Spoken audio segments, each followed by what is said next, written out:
Hello, everybody, and welcome to the remade season number 3, game number 2 between GGUnit and OxBros.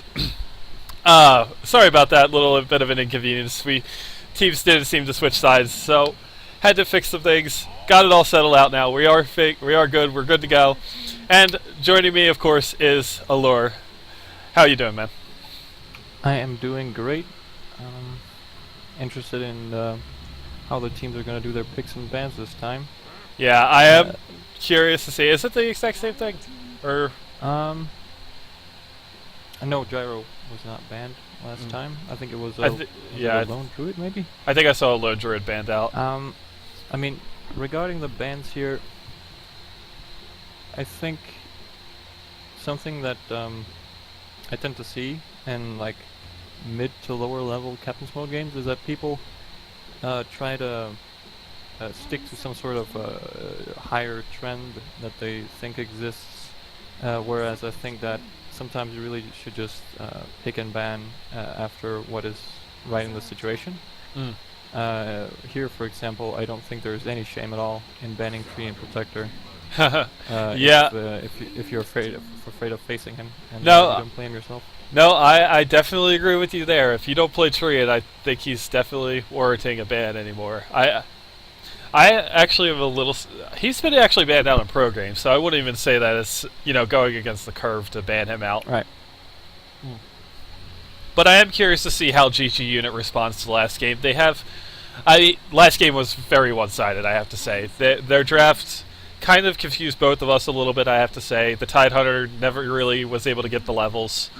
And so, I mean, you saw what ended up happening. It was pretty well a stomp, in all honesty. Well, while the draft was questionable in some respects, I think it was quite kind of evident that in terms of mechanics, OxBros is noticeably superior to GGUnit from what I saw, just in terms of general movement and as well as last-hitting abilities, etc. So, looking at GG's possibilities here, I would really like them to just kind of throw a curveball and kind of be in your face and force OxBros to make mistakes in this kind of situation. They already have SD, which could set them up for a powerful aggressive tri-lane, which, I mean, if they got that ball rolling, then they could start the game on an even footing. Because that last game was really just like a farm trade war between both teams with defensive tri-lanes on both sides. And in that situation, the team with the just most efficient farming and general mechanics is going to come out ahead in those scenarios. So I would like to see them throwing a curveball, maybe some sort of aggressive tri-lane or dual mid, maybe something wonky that could catch the other team off guard. Because I think if they do the same kind of game plan, then they're going to be playing from behind. Yeah, and OxBros is definitely a talented squad. They were in Division 2 last season for the Liquid Pasture Community League, the quote-unquote lower level, I guess is how we would best describe it. But they ended up going 6-1, and the only team they lost to was a team that was actually completely undefeated.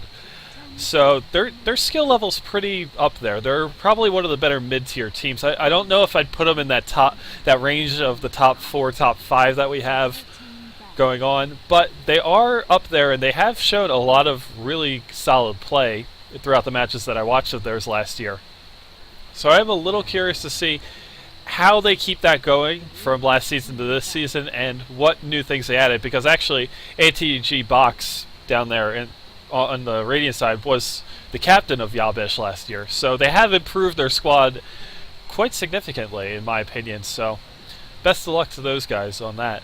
And I think the last game really did show it. Yeah, their mechanical skill is there. It's exactly what you say. They farmed well. They got up their items that they needed. They got them up fast enough where, I mean, they started pushing and taking team fights before the Tide was even level 6. So, I mean, that's a big thing right there. See the treant ban from GGUnit? Yeah. I really like that a lot. That could be very annoying for them to deal with. They also choose to ban Lena, which I guess is a good combo for the Bane after Nightmare to set up a stun.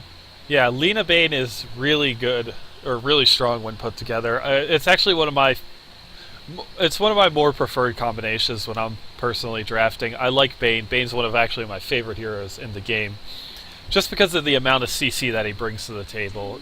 You can't afford to run a 4 versus 1 strategy against the Bane and then not figure on having a way to take out the Bane. And he's surprisingly tanky is one of the biggest things about him that I find. So Nature's Prophet pick. I'm assuming this is going to be some sort of solo laning Prophet, and we're going to see a Shadow Demon Jakiro tri-lane of some sort. DK. They could lane this in a lot of ways. DK could be in the tri-lane, he could be mid. Prophet could be anywhere from jungle to soloing any of the 3 lanes really, so their lineup is looking very flexible, hard to predict. Yep. And whereas on Radiant side this time, I feel like their lineup's a little bit more predictable. You know, they might throw the curveball in there and have a support roaming Alchemist with the Bane. That is something that we've seen from, like, even Navi's run it before, so, you know, it does have a little bit of legitimacy to it. I doubt we'll see that, but yeah, I mean, rule it out. Exactly. I don't think we will see it. I think it is going to be the farming Alchemist, the mid Magus, and then maybe an offlane, a solo lane lone Druid. Yeah, I think we'll see an offlane Scylla here for sure. Definitely seems like they could do safe lane Scylla with an aggressive Alchemist tri-lane, but Alchemist really wants that farm, so putting him aggressive is a big risk. Yeah.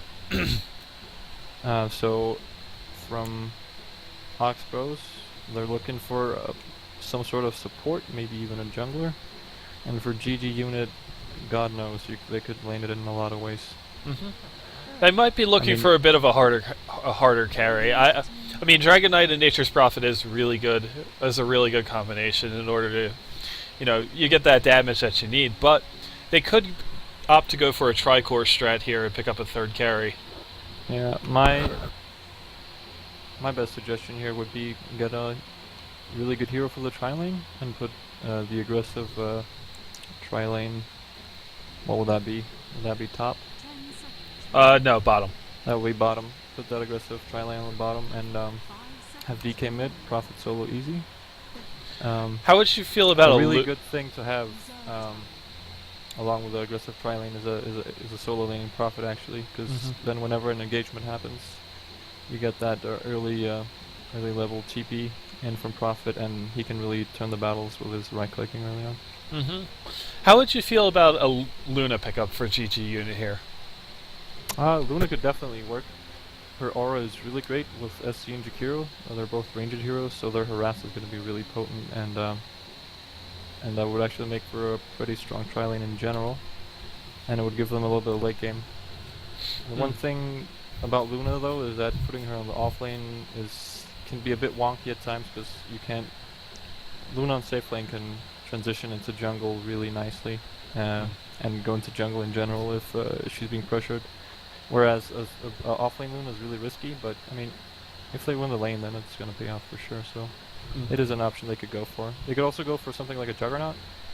They have a really great setup with the Banish and the Ice Path, and the spin would give them a lot of damage to kill whatever they're up against. And I mean, even go for an SK actually. His combo with Stun and Mortal Strike deals a lot of damage. Instead they go with a Tiny. That's actually kind of interesting. They really don't. I don't really know. Why don't you try to elaborate on that? Maybe get us into what they were thinking with that. It is still a stun, so they still have a pretty potent combo, but with Tiny's really low mana pool and bad armor, I'm not sure how good he is in an aggressive tri-lane. So maybe they're gonna put the tri-lane defensively, or they're gonna have Tiny going mid. I'm not entirely sure what they're gonna do here, but they do have a lot of options. I will say this about their lineup. Their lineup is going to be able to push really hard against the Radiant side. They're going to be able to take towers when they want to take them. And there's not really going to be a whole lot that Radiant can do. They're anti-push because the bait. Cloud and Magnus Shockwave. Well, yeah, I mean, they have the Magnus Shockwave. They have the Leshrac, who could go with the lightning build to push out. But I mean, they still are running a Bane. What's it called? Acid spray? Yeah, the acid spray. But they are still running a Bane, and the Bane is not going to be able to defend any towers on his own. You're going to have to sacrifice something else in order to go with it. And actually, it looks like we seem to be seeing an aggressive tri-lane out of the Radiant side. So that is a little bit interesting here. Well, I mean, Scylla is a very, very dominant one-on-one, and Prophet is going to have a terrible time if Scylla plays that lane correctly. So that is the thing they gain from that trade. However, I mean that defensive tri-lane from GG is not bad at all. So if they play that correctly, if they come out ahead on the tri-lane, then Alk is going to be in a lot of trouble, and they might be able to capitalize on that. Alright, well, before we start here, why don't we get to the player introductions. On the Alchemist, we have I Wear a Kitten Scarf. On the Leshrac is Omni Eulogy. Playing the Bane is Trash. In mid, on the Magnus, is the player formerly known as R box box box box box. And bottom is Box. And for Team GG, we have Mint on Furion, or that might be Cyrillic, so whatever. We have DK, which is GG Thanks, going mid. And then we have Impervious on the support Shadow Demon, Ambient on Jakiro, as well as Team on Tiny. Yep. And I'm actually going to be watching this tri-lane really closely. I do want to see who comes out on top, because I feel like it's almost going to be a question of who gets out of position first between these two teams. One thing to note here is that Tiny went for a Coiling Blade first, which might be really brutal, going up against that lane with no shield and 0 armor. So if they decide to go on him, he might be in a bit of trouble. So those defensive disruptions in Ice Paths are definitely going to be important, because else the Unstable Concoction is actually physical, so that low armor is going to be very key here for the Radiant team if they want to kill. And you can see that Dire were actually suspecting a defensive tri-lane, rightly so, I would say as well, because of the Alchemist pick. You can see them boarding the poles. Yep, and so, I mean, they are. It's a little bit of a waste of a ward here, and that's actually one of the biggest. 2 wards. Well, yeah, I mean, the second ward thankfully gives them at least the rune vision, but yeah, that's obviously not an ideal ward in a one-on-one situation. Syllabear, however, did go for an instant orb of Venom, which in this matchup might be okay, but that shield is very crucial with the bears to survive. But Furion doesn't have all that much power early on, so he might be able to make it work, and he's pressuring Furion a lot. So. But meanwhile, we'll take a look at this tri-lane, and there you have it already. Leshrac is harassing the Tiny, and he's down to about 2/3 health already. Yeah. So he can't even really get that close to the creep wave. Granted, neither can Alchemist. Alchemist is just kind of soaking up XP right now, but that's a pretty big deal so far. Definitely. I mean, if there's one piece of advice that I would give to newer players that holds true in 99% of cases, is that if you're playing a melee hero that's not a support, just buy a fucking shield. Like, that is so valuable. It gives you so much effective HP, and if you don't have it, harass is incredibly painful, and this is just more evident if you have low armor just as Tiny. So yep. I mean, he does have 9 last hits so far, so it's not all that bad, but when he starts running out of regen, then it's definitely going to come into play. Alchemist does take his first level of Grievel's Greed at level 2. So he is getting a little bit of bonus out of every last hit that he gets. He's last hitting not too badly. He's got 8 last hits so far. Make that 9. And so he is getting a little bit of farm. You know, maybe not as much as he would be getting bottom in a freer lane, but It so far hasn't come back to hurt them because of, well, honestly because of the Tiny's build. Him not getting that shield means that he can't really challenge the Alchemist for last hits when they do that. Oh, here we go. Random ice path. Followed by the disruption. Yeah. This is Oh, and he actually was slightly uncoordinated, I feel. Yeah. Like if you wanna open with the tri-lane that you have there, you probably want to start with the disruption, follow up with the stuns of GGUnit's Tiny, and you actually have a decent combo. Yeah, that did just seem to be like a little bit overzealous on the trigger button there.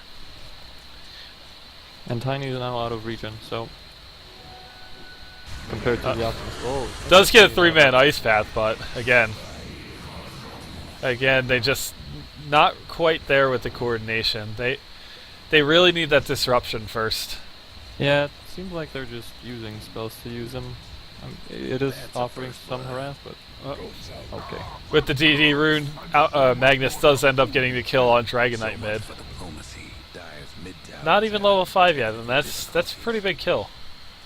Yeah, he's also up by a lot of last hits there. Yeah, it's sitting at 7. Oh, and top is initiated upon. Yep, and I just came in to see it. Shadow Demon trading. We're gonna see Bane dying here as well because Furin is keeping. And see, this is what I talked about. That Furin is just really, really useful when it comes to tri-lane clashes. Yep. Not looking to be able to get the Alchemist. They're all out of mana, so no stuns available for them.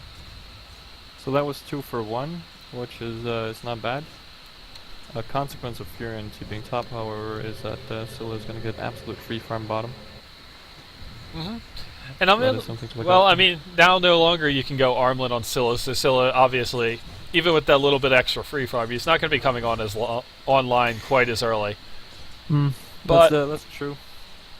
But it's still, I never feel like it's a good idea to give the Scylla the free farm in the first place. I do agree with you in that. I mean, he was already a super popular pick before the armlet trick was used or discovered. So, it can still really be fatal for the Dire team to let him free farm. And as I feel like the armlet, the whole armlet trick was most significant on offlane Syllabaris because it has such a great build up and it was relatively cheap, which is really useful if you're offlane and don't get like huge farm. But for safe lane Scylla's, with the new buffed Radiance, I really feel that the armlet buff is not such a big deal if you can farm up a Radiance in a decent time. Looking forward to seeing if that's what he'll be going for. We might just see Maelstrom build as well. That's definitely also viable. Yeah, I mean, they're both pretty good builds. The Phase Maelstrom isn't bad at all, by any stretch of the imagination. And the Radiance, I think if you could get the Radiance, I don't even know what a good timing now is for it. I think because I feel like you can delay it a little bit longer than you could before now. Yeah, I mean, anything pre-20 is good. Got a rotation mid here, by the way. Yeah, they think better of it. Yep. Post 25, it's starting to get a bit late, in my opinion. But that definitely seems achievable for Scylla this game. It's pretty good farm. Hitting last hitting well all the way up to the top, and here we actually have on top. The eulogy on the Lestrak goes down again. So another good kill for the Dire team. And I mean, granted they do have to use 4 to get it, but any kill at this point I think is a good kill. Yeah, this is the power of a defensive tri-lane with support from Ephirian. The lane would really have to be skewed for that to go wrong. But again, they are investing quite a bit, so it's not all that telling really. Yep, and actually charging up his stun here. But he gets blocked in by the Sprout and the Magnus TPs though. If they get just yeah, Tiny is gonna be dead to Magnus. Yeah, there isn't a whole lot they could do. No, never mind. He's gonna be dead. Yeah, he's dead. One more shockwave in 1 second. Not even. Tiny ends up getting killed off by the Alchemist. Alchemist gets the kill there. Sitting at 1-0-2. Bottom to try and save the tower from Scylla's push. Dire's bottom tower's getting the business. Scylla so far looking at Orb of Venom and Boots on Bear. Yeah, it's 1,500 gold saved up, so I actually feel like we might be looking at a Radiance here. Yeah, it does seem to be going that way. He's got a Ring of Regen on himself. So I I don't think know. that's just for sustainability. Just for sustain? If he wanted Tranquil, he probably would have finished them now. Yeah, he obviously does have the money for it. Yeah, I mean, if you're farming without interruption, and you feel pretty safe in general, which he should because the tri-lane is top and they don't look to be moving, you can skip all the early game items you want really and just go for that big late game item. It's it can be a bit risky, but Initiation up top here. Alchemist actually does manage to get the stun off just before the ice path, and it does look like Tiny's going to go down here. Yep. Couple more. Blocks the tiny combo so it doesn't do its full damage to Alchemist. Yeah, but Yeah, Nature's really. Prophet does clean up the Leshrac with his ultimate. But I think that GG. disruption should not have been on who it was on. Yeah, it probably wouldn't have mattered, but it's just really telling of GG's performance in terms of tri-lanes. I think they have to work on the movement and the general coordination of their sports. Their tri-lane is definitely not weak, but I don't feel like they've used it to its full potential. They No. might have been able to win the tri-lane even harder. Yeah, I definitely agree with you in that regard. And right now, I mean, it's not quite as bad as it was last game. This game, I feel like they're doing a little bit better in a number of ways. But it does kind of feel like OxBros is taking that control of the game back very slowly but surely. So anyway, if we take a look at the graphs right now, I mean, 10 minutes in the game, OxBros is up by about 4,000 experience and about the same in gold. So, and they actually do also have the top 3 farmers again. So, We have Nightmare on Hero here. Yep, another. Those stuns comboed and he dies very quickly. Yeah, and that's one of the biggest things about it is that the proper, not the proper combination, the proper order of the stuns. And that's basically what you can do. Any hero that gets caught out at that point is just going to die. Yeah, and ST was kind of rotating around like that, so he wasn't nearby to do that defensive disruption. And on the topic of ST, he seems to be maxing disruption, which is a very unusual build for a support ST. You generally, see that max Soul Catcher or Shadow Poison for higher damage output. I mean, disruption does give you shorter cooldown, but I don't think that's going to be relevant at all in terms of tri-lane clashes. So that's definitely interesting. And I have to say, Dragon Knight's not really been doing too well in mid. The Magnus already does have the arcane boots up and going. He's about 700, 800 away from his Blink Dagger at this point. So, and Dragon Knight doesn't seem to be going for a bottle. No, which I don't agree with. Yeah. You can spam that brief fire for harass and last hitting. And actually, the other thing about it is he's actually maxing out Dragon Tail before Dragon's Blood, which I definitely think is the wrong way to go about things. Dragon's Blood is just so good with levels.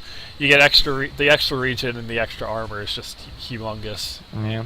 For 3 extra levels in Dragon's Tail, you get 75 damage and 1.25 stun duration, which is not very good leveling efficiency, if you will.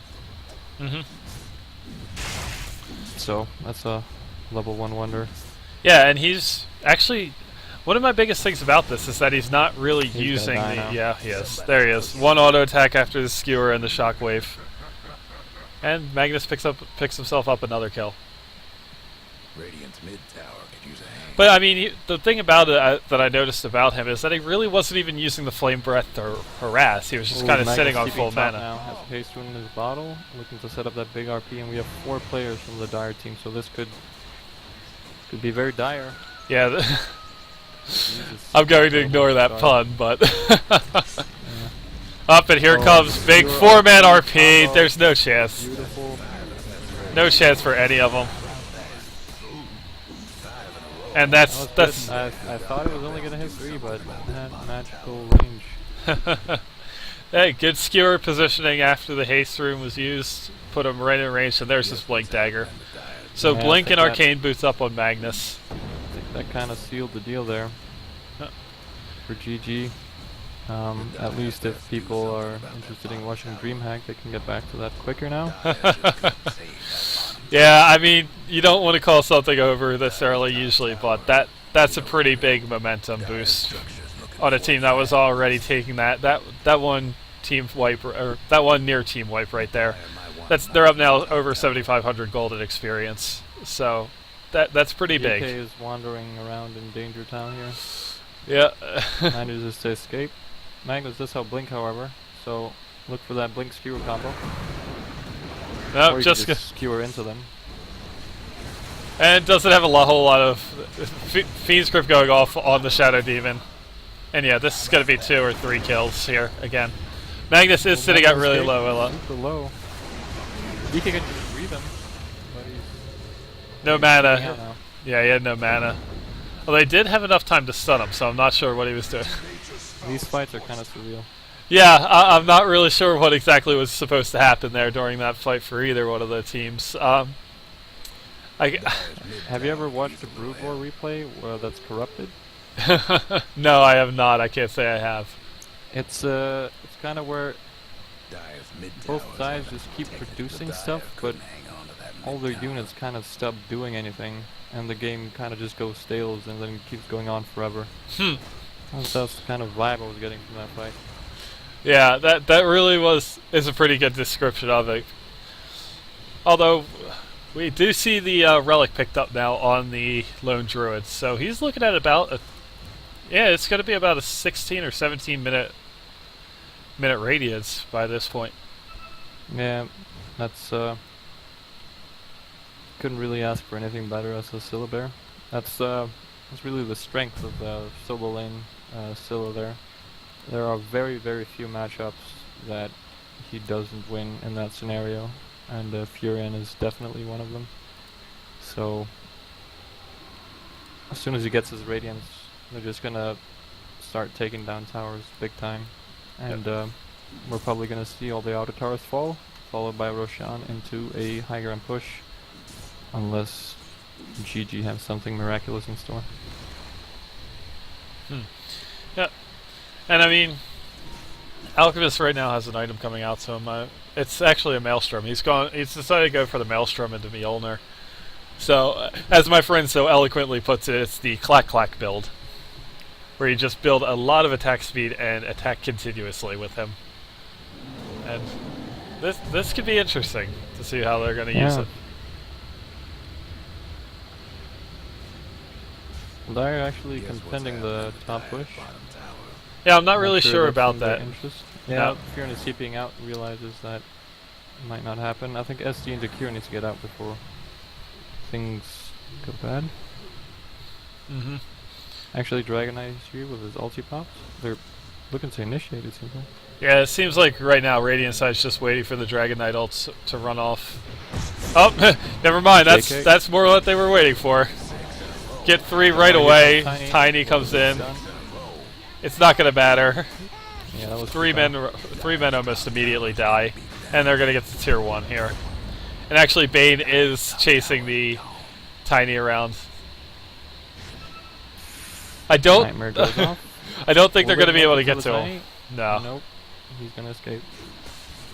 But I don't see any reason for them to stop pushing right now, so they might as well just go with the they might as well just continue on to get the tier 2. Yep. Radiance is on the bear now, so those core supports from Dire are going to be burning to death. Yep. From that bear, who's also empowered on top of that. Painful stuff. Yeah, and here they are, rotating right down to the tier 2 in mid. And yeah, you're just going to see it. They're going to do this probably for every one of the next towers. Furion trying to do some split pushing, but doesn't have a Shadow Blade, so he has to be more cautious. No. His transition to agents. And he actually went for a Hand of Midas too. So he went for Hand of Midas as the first item. I'm not even sure how quickly he got that. So. Yeah, I mean, Hand of Midas is such a classic item on Furion, but I really feel that it's only a no-brainer if you're doing well in jungle. If you're playing a solo lane Furion, I can say a lot of good things about going some early game items that allow you to have an impact on the game. It works really well if you're playing him a solo lane. Items such as a fast mech, or even something like a medallion or Shadowblade or an Orchid allows you to have an impact sooner than you would have if you went minus.